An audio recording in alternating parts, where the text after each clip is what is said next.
ତେଣୁ ଆମର ପ୍ରଥମ ପ୍ରଶ୍ନ ଥିଲା ଏକାନ୍ତ ଶ୍ରେୟ କଣ, ଦ୍ୱିତୀୟ ପ୍ରଶ୍ନ ଥିଲା ଭକ୍ତିର ସର୍ବଶାସ୍ତ୍ର ସାରବସ୍ତୁ କଣ କଳିଯୁଗ ପାଇଁ ଆପଣ ନିରୂପଣ କରି କୁହନ୍ତୁ। ତାର ଉତ୍ତର କଲେ ଭକ୍ତି। ପ୍ରଥମେ ପ୍ରଶେଷ ଭକ୍ତି କହିଲେ ଯେ କାର୍ଯ୍ୟ ସମୂହ ଭକ୍ତି ଉଦ୍ରେକ ହେବା ପାଇଁ କାର୍ଯ୍ୟ ସମୂହ, ତାପରେ ଆସିଲେ ଷ୍ଟେପ୍ସ ଅଫ ଭକ୍ତି, ଭକ୍ତିର ସୋପାନ, ତାପରେ ବର୍ତ୍ତମାନ କଣ କରୁଛନ୍ତି କହୁଛନ୍ତି ସୋପାନ ପରେ କହୁଛନ୍ତି ରେଜଲ୍ଟ ଅଫ ଭକ୍ତି କହିଲେ ଭକ୍ତିର ଫଳ ଫଳ କଣ କହିଲେ ବିଦ୍ୟାର୍ଥୀ ହୃଦୟନ୍ତି ଚ୍ଛେଦନ୍ତେ ସର୍ବ ସଂଶୟା କ୍ଷୟନ୍ତେ ଚସ୍ୟ କର୍ମାଣि ଦୃଷ୍ଟା ପରିସରେ। ଭକ୍ତି କଲେ ହୃଦୟଗନ୍ତି ଚାଲିଯାଏ, ହୃଦୟ ଛିଣ୍ଡିଯାଏ, ବ୍ୟକ୍ତି କଣ ହୁଏ ମାନେ ବହୁତ ଯୋଗ୍ୟ ସମ୍ପନ୍ନ ହେଇଯାଏ। ଏଇଟା ଆମେ କଲେ। ତାପରେ ଆସିଲା କହୁଛନ୍ତି ଭକ୍ତିର ଆରାଧ୍ୟ ହେଉଛି ଭଗବାନ, କେବଳ ଭଗବାନ ହଉଛି ଆରାଧ୍ୟ। ସେଥିପାଇଁ 23ରୁ ଆମେ ପଢିବା କୋଉ ଯାଏ 29 ଯାଏ, 23ରୁ 29 ଯାଏ ପଢିବେ ଆମକୁ ଆସିବ କହିବେ ଯେ ଭକ୍ତି ହଉଛି କୃଷ୍ଣ ହଉଛି କେବଳ ଆରାଧନା। ତା ଭିତରେ ତାପରେ 23ରୁ 25 ହଉଛି ଯେ ଭଗବାନଙ୍କ ଯୋଉ ଗୁଣାବତାର ବିଷୟରେ କୁହାହବ। ଗୁଣାବତାର ବିଷୟରେ ବ୍ରହ୍ମା ହଉଛନ୍ତି ରଜଗୁଣ ଅବତାର, ବିଷ୍ଣୁ ହଉଛି ସତଗୁଣ ଅବତାର ଏବଂ ଶିବଜୀ ହଉଛନ୍ତି ତମଗୁଣ ଅବତାର। ତାପରେ କହିକି କହୁଛନ୍ତି ଗୁଣାବତାର, ଗୁଣାବତାର ମାନଙ୍କ ଭିତରେ କେବଳ ବିଷ୍ଣୁ ହଉଛନ୍ତି କଣ ଶ୍ରେଷ୍ଠ, ସେ କେବଳ କେବଳ ସେ ଉପାସ୍ୟ ହେବେ। ତାପରେ ଆଜି କହୁଛନ୍ତି ସେଇ 23ରୁ 24 ଭିତରେ Vishnu is to be worship, କେବଳ ଗୁଣାବତାର ମାନଙ୍କର ବିଷ୍ଣୁ ହଉଛନ୍ତି ଉପାସ୍ୟ ଦେବ। 24ରେ ପଢିଆ ହବ କଣ ଯୋଉ ଗାଁ ଦଉଛନ୍ତି 24 ଶ୍ଲୋକ ତ କହୁଛନ୍ତି ପାର୍ଥିବାଦ ଦାରୁଣ ଧୂମଃ ତସ୍ମାଦଗ୍ନିସ୍ତ୍ରୟୀମୟ ତମସস্তୁ রাজস্তস্মাদ সত্যং যদ ব্রহ্মদর্শনম। অনুবাদ পার্থিবাদ মানে পৃথিবীর, দারুণ ଜାଳେଣି କାଠ, ଧୂମଃ ଧୂଆଁ, ତସ୍ମାତ୍ ତେଣୁ ସେଥିରୁ, ଅଗ୍ନି ତ୍ରୟୀ ବୈଦିକ ଜ୍ଞାନାନୁଷ୍ଠାନ, ଯଜ୍ଞାନୁଷ୍ଠାନ, ମୟ ତିଆରି ହୋଇଛି, ତପସଃ ତମଗୁଣ ବା ଅଜ୍ଞାନ ବୃତ୍ତିରେ, କିନ୍ତୁ ରଜଃ ରଜଗୁଣ, ତସ୍ମାତ୍ ସେଥିରୁ, ସତ୍ୱଂ ସତଗୁଣ, ଯଦ୍ ଯାହା, ବ୍ରହ୍ମ ଅଦ୍ୱୈତ ସତ୍ୟ, ଦର୍ଶନମ୍ ଅନୁଭୂତି। ଆଜିକାଲି ସଂଖ୍ୟା ବହୁତ କମ୍ କଟକ ସବୁ। ଅନୁବାଦ କୋଇଲା ବା ଶୁଖିଲା ଜାଳେଣି କାଠ କଞ୍ଚା ଅପେକ୍ଷା ଭଲ ଏବଂ ଅଗ୍ନି ଠାରୁ ଆହୁରି ଭଲ, ଅଗ୍ନି ତା ଠାରୁ ଆହୁରି ଭଲ, କାରଣ ଅଗ୍ନି ବୈଦିକ ଯଜ୍ଞାନୁଷ୍ଠାନର ଆତ୍ମା ସ୍ୱରୂପ। ଠିକ ସେହିପରି ରଜଗୁଣ ତମଗୁଣ ଅପେକ୍ଷା ଭଲ, କିନ୍ତୁ ସତ୍ୱଗୁଣ ସର୍ବୋତ୍ତମ, କାରଣ ଏହି ସତ୍ୱଗୁଣ ସାହାଯ୍ୟରେ ହିଁ ବ୍ୟକ୍ତି ଅଦ୍ୱୈତ ସତ୍ୟ ଅନୁଭୂତି ଲାଭ କରେ। ତେଣୁ ଗୁଣ ତ୍ରୟ ବିଷୟରେ କହୁଛନ୍ତି। 3 ଗୁଣ ହଉଛି ସତ୍ୟ ରଜ ତମ ଗୁଣ, 3ଟା ଗୁଣ। 3ଟା ଗୁଣ ଭିତରେ ସବୁଠୁ ହଉଛି ନିକୃଷ୍ଟ ଗୁଣ ହଉଛି ତମ ଗୁଣ, ରଜଗୁଣ ସବୁଠୁ ଉତ୍କୃଷ୍ଟ ହଉଛି ସତ୍ୱଗୁଣ। ସତ୍ୱ ସଞ୍ଜାୟତେ ଜ୍ଞାନ, ସତ୍ୱଗୁଣ ଦ୍ୱାରା ଜ୍ଞାନ ଡେଭଲପ ହୁଏ। ସେଥିପାଇଁ କହୁଛନ୍ତି ଯେ ସତ୍ୱଗୁଣ ହଉଛି କଣ ସାହାଯ୍ୟ କରେ କଣ ଆତ୍ମାନୁଭୂତି ବା ସତ୍ୟାନୁଭୂତି ଲାଭ ହୁଏ। ସତ୍ୱଗୁଣ ଜଣେ ବ୍ୟକ୍ତି ଆସିଲେ ସତ୍ୟାନୁଭୂତି ଲାଭ କରିବ। ତେଣୁ ସେଥିପାଇଁ ଭଗବାନ କଣ କରୁଛନ୍ତି ବ୍ୟବସ୍ଥା କରୁଛନ୍ତି ଗୀତାରେ ଯେ ପ୍ରତ୍ୟେକ ବ୍ୟକ୍ତି ଗୁଣ ତ ଛାଡି ପାରିବନି, ତେଣୁ କଣ କରୁଛନ୍ତି ଗୁଣ ଅନୁସାରେ କାମ କରିବ, କର୍ମ କରି କର୍ମଫଳକୁ ଭଗବାନଙ୍କୁ ଅର୍ପଣ କରିବ, ଯାହାକୁ ନିଷ୍କାମ କର୍ମ କରିବ, ଯାହାଦ୍ୱାରା ଚିତ୍ତ ଶୁଦ୍ଧି ହବ। ଚିତ୍ତ ଶୁଦ୍ଧି ହେଲେ ଜ୍ଞାନ ଉଦୟ ହେବ। ଜ୍ଞାନ କଣ ଉଦୟ ହେବ? ମୁଁ କୃଷ୍ଣ ଦାସ, ମୋର କର୍ତ୍ତବ୍ୟ ଯେ କୃଷ୍ଣ ପାଇଁ ମୁଁ ସେବା କରିବା। ଯଦି କୃଷ୍ଣ ପାଇଁ ସେବା ନ କରିବି ତାହେଲେ କର୍ମ ବନ୍ଧନରେ ପଡ଼ିବି। କର୍ମବନ୍ଧନରୁ ମୁକ୍ତ ହେବା ନ ପର୍ଯ୍ୟନ୍ତ ବ୍ୟକ୍ତି ଜନ୍ମଚକ୍ର ଉଦ୍ଧାର କରିବ ନାହିଁ। କର୍ମବନ୍ଧନ ହିଁ କର୍ମବନ୍ଧ ମୁକ୍ତ ହେଲେ ଜୀବ କରି ଭଗବାନ ଯିବ। ସେଥିପାଇଁ କହୁଛନ୍ତି ସବୁଠୁ ହଉଛି କଣ ନା ସତ୍ୱ ଗୁଣରେ ଅବସ୍ଥାନ କରିବା ଭଲ, ସତ୍ୱ ଦ୍ୱାରା ଜ୍ଞାନ ଉଦୟ ହୁଏ। ତଥାପି ମଧ୍ୟ ଇଏ ଏତେ କଣ ମାନେ ସମ୍ପୂର୍ଣ୍ଣ ଆତନ୍ତିକ ସାହାଯ୍ୟ କରିବନି। ବିଶୁଦ୍ଧ ସତ୍ୱକୁ ଗଲେ ବା ସତ୍ୱଗୁଣ ଊର୍ଦ୍ଧ୍ୱକୁ ଗଲେ ତାହେଲେ କଣ ହବ ବାସୁଦେବ ସ୍ଥିତି ଲାଭ ହବ ଏବଂ ସେଥିପାଇଁ କୃଷ୍ଣ କଣ କରିବେ ଉପଲବ୍ଧି ହେଇପାରିବେ। ତାପରେ ଶିଳ ପ୍ରପାତ ଶୁଣିବା। ऊपर कहुवा वक्तव्य अनुजाई यही व्यक्ति ये भौतिक स्थिति रूपक बद्ध जीवन मुक्त हो पारे केवल परम पुरुष भगवान प्रेममयी सेवा और भक्ति जो मार्ग ही मुक्ति है यदि बद्ध जीव मुक्ति हम केवल भक्ति मार्ग आसे भक्ति रे जाजन कले जी जिते परिमाण भक्ति जाजन करिवो से परिमाण से कर्म मुक्ति हम अच्छा किंतु ये भक्ति ताहले से भगवान सेवा करने को योग्य हो पार तेणु कौन हम पुनः से कह जाए व्यक्ति को सत्वगुण स्तर को आसवा पड़ो ताहले से भगवान सेवा करने को योग्य हो पार किंतु यही भक्ति मार्ग अग्रगति करने दिगरे अनेक प्रतिबंधक अच्छी ना नहीं अनेक प्रतिबंधक कौन जो व्यक्ति तम गुण सत्वगुण को स्तर को प्रथम उठा इच्छा करे से अनेक प्रकार प्रतिबंधक सम्मुखीन हो जदि से दक्ष प्रामाणिक गुरु को शरणागत होता से तार निर्देश सबकि प्रतिबंध अतिक्रम कर क्रमशः सत्वगुण स्तर को उन्नीत हो पार मन रख जो प्रथम भक्ति मार्ग आसो चेष्टा कर कौन हम तमें कौन कर सत्वगुण उन्नीत कर बहुत प्रतिबंधक आसे से प्रामाणिक गुरु तुम कहे किपर भाव मुक्ति केमी अग्रगति करवा प्राक्टिकाल कहीदेवे जो व्यक्ति तम गुण स्तर सत्वगुण स्तर को प्रथम उठा इच्छा करे से अनेक प्रकार प्रतिबंध सम्मुखीन हुए जदि जड़े प्रामाणिक गुरु दक्ष गुरु पाखे पहुँचो से कहीदेव केमी कोई भाव से कौन कर तेणु निष्ठापर साधक भक्तगण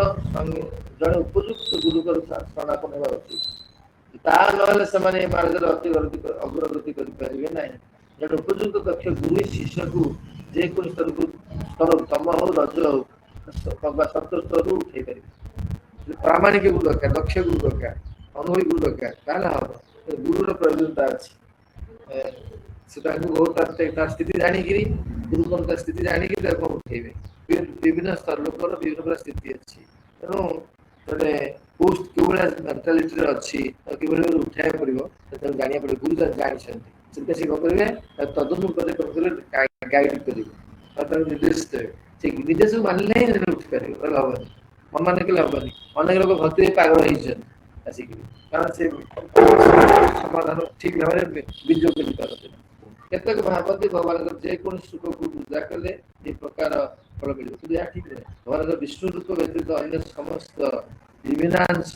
भौतिक शक्ति साहय प्रकाश हो पार तेणु भौतिक शक्तिर ये रूप गुड़िक कदापि व्यक्ति सत्वगुण स्तर को उन्नीत कर व्यक्ति सत्वगुण स्तर को उन्नीत नहेले भगवान सेवा करने योग्य हो पार ना यही कथा पर कहुई तेणु केवल भगवान श्री विष्णु रूप ही समस्त आराधना श्रेष्ठ क्लियर आराधना सर्वेशा विष्णु आराधना पर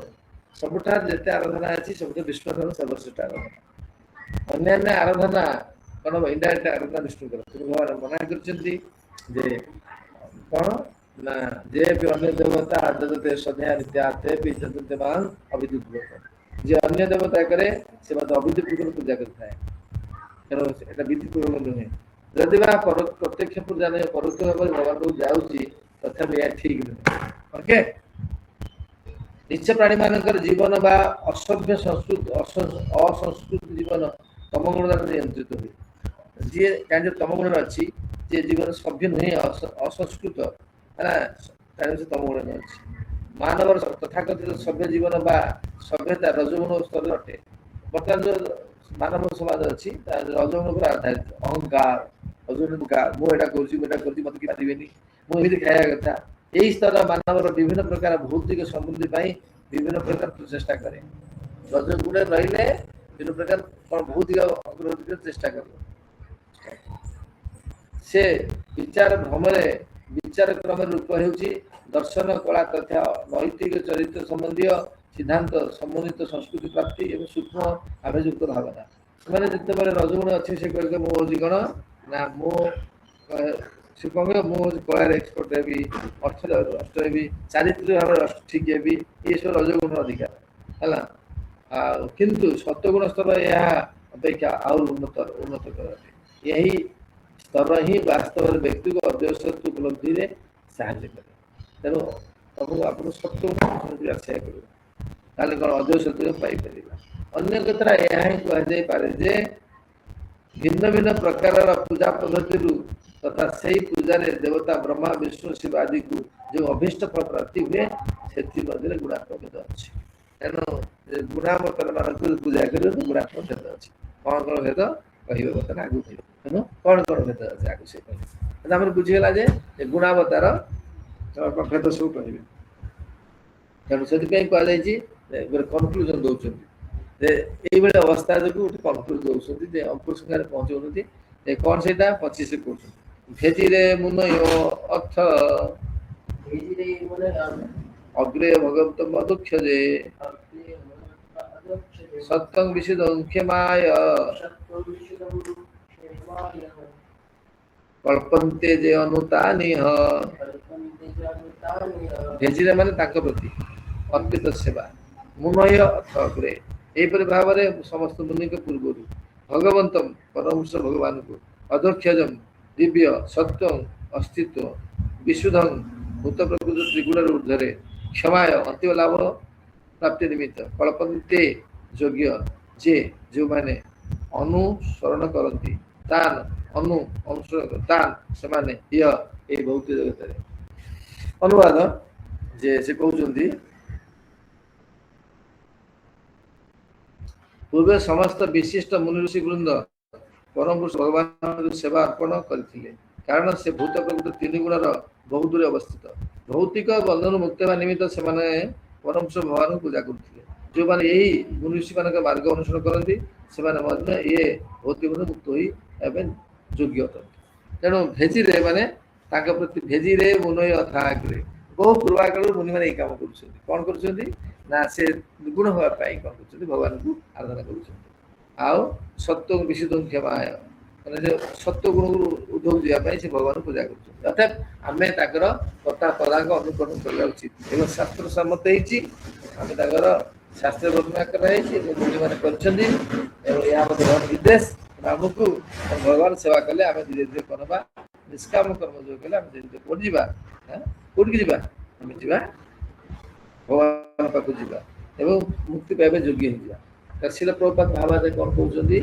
शुणा धर्म पालन उद्देश्य भौतिक लाभ प्राप्ति नुहे आम कहीं धर्म पालन करुचे धन सम्पत्ति लाभ करने ना तार उद्देश्य ता नुहे कि बड़ चेतना पार्थक्य प्रदानकारी ज्ञान प्राप्ति नुहे और आम बहुत ज्ञान ज्ञान लाभ करवा उच्चतर ज्ञान लगे ताप नुहे धर्म पालन अंतिम लक्ष्य है भौतिक बंधन मुक्ति पाइबा एवं दिव्य जगत परम पुरुष स्वतंत्र जीवन प्राप्त होगा आम कौन कर भौतिक बंधन मुक्त हवा कौन करवा दिव्य जगत परम दिव्य जगत परम जीवन यापन करवा भगवान परम स्वरूप विद्यमान अच्छा तेणु धर्मनीति प्रत्येक भाव में भगवान द्वारा ही प्रणीत धर्मस्थ साक्षात भगवत प्रणीत नवै विदुषय न अपि देवा धर्म हूँ कौन भगवान प्रणीत कहीं कहीं ना धर्म पालन कले आम निश्चित क्रमे क्रमे भगवान पाक पहुँच आर्थिक उपलब्धि आर्थिक अभिवृद्धि नुहे या भौतिक लाभ नुहे महाजन कौन तेणु धर्मनीति प्रत्येक भाव में भगवान द्वारा ही प्रणीत महाजन कि भगवान निज प्रतिनिधि प्रति तो अन्य कई धर्मनीति संबंध में धर्मर संबंध किसी जानते ना धर्म तो साक्षात भगवत प्रणीत नवै विदुर स्वयं आपी देवा देवता मनुष्य जान कई नुहे तेणु कौन धर्म संबंध जगन्नाथ कहते धर्मटा हूँ बहुत गुह्य कथा धर्म अंतिम कथा अति सिक्रेट कथा गुप्त आने बहुत गुह्य से कौन कौन कर महाजन मान कथा मान महाजन जेन गत पंथा महाजन माने जो पंथा निरूपण कर प्रथा को तुम अवलंबन कर द्वादश बीजनायित धर्म भागवन भट्टा भागवत भट्टा ये भट्टा माने दूत माने भागवत धर्मर अति कौन गुह्य विशुद्ध ये दुर्बोध को केवल भगवान प्रिय भक्त मैंने किए से पचरा जाए प्रश्न से किए ना कहते स्वयं नारद शंभु कुमार कपिल मनु प्रहलाद जनक भीष्म बलि बयास ये 12 जन जानते स्वयंभू ब्रह्मा नारद शंभु शिवजी स्वयं नारद शंभु कुमार कपिल मनु कुमार कपिल महर्षि मनु कुमार मान 4 कुमार ब्रह्मांकर कपिल महर्षि सांख्य शेष कपिल कुमार कपिल मनु प्रहलाद जनक विश्व प्रहलाद महाराज जनक सीता बापा जी जनक हाँ प्रहलाद जनक भीष्म भीष्म महाराज भीष्मदेव कली 82 मु जानी 82 जानी भी जानी जमराज कहते मत भी 12 जन जानी तेणु से 12 जन द्वारा निर्धारित पथ को अनुसरण करें मन माने किसी कर 12 जन महाजन भागवत प्रतिनिधि अच्छा 12 जन महाजन भगवान प्रतिनिधि अच्छा जो मैंने ये धर्मनीतिर रहस्य जानती से समस्ते भगवान को प्रेममय सेवा अर्पण कर तेणु जो लोक मैंने निजर कल्याण इच्छा करती से यही महाजन को पथ अनुसरण करवा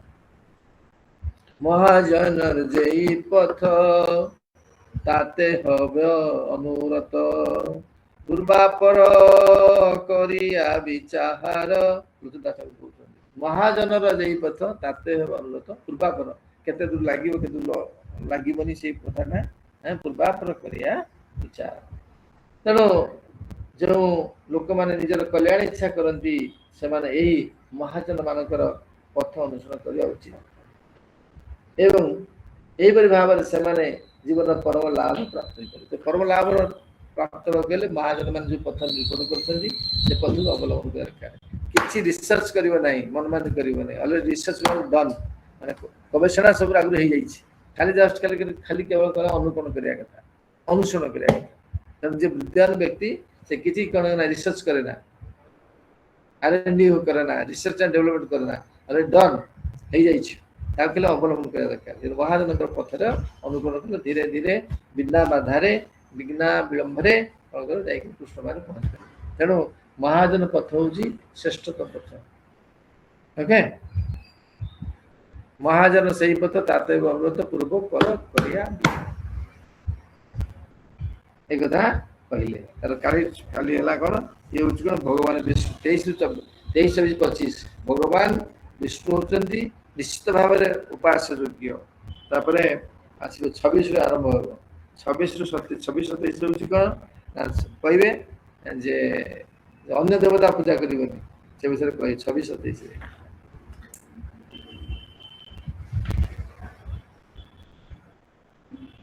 28-29 कहे कौन तेणु जिते प्रकार भगवान पाइबा जिते प्रकार प्रोसेस अच्छी ज्ञान जोग तपस्या तार उद्देश्य कौन से कह आगु जावा आगु जावा हरे कृष्ण आज सब हालिया टायर्ड नहीं सब नहीं